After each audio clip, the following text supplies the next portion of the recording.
আপনি কি ভেবেছেন আপনার নামাজ দিয়ে আপনি জান্নাতে যাবেন? আপনি তাহাজ্জুদ গুজার, সেজদা দিতে দিতে কপালে দাগ ফেলেছেন, এটা আপনারা জান্নাতে নেবে না। আপনি এলাকার সবচেয়ে বড় হাতেম তাই দানশীল, এই দানের ভরসায় বসে আছেন। কুশ্চিন কালো ভাব।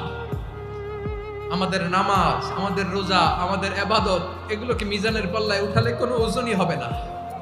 তবে আমাদের একটা কৌশল জানা আছে, আমরা আল্লাহর রহমতের ভিখারি।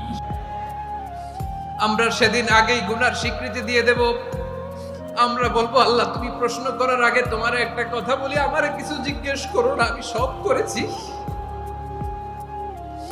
এমন কোন পাপ নাই যে পাপ আমারে দিয়ে হয় নাই। তোমার রহমত দিয়ে তুমি জান্নাতে পাঠাবা, তোমার দয়ায় জান্নাতে যেতে চাই, আমল দিয়ে না। পারবেন বলতে? কিয়ামতের দিন আমরা বলবো, আল্লাহ আমার আমল দিয়ে জান্নাত চাই না, আমি তোমার দয়া দিয়ে জান্নাত চাই।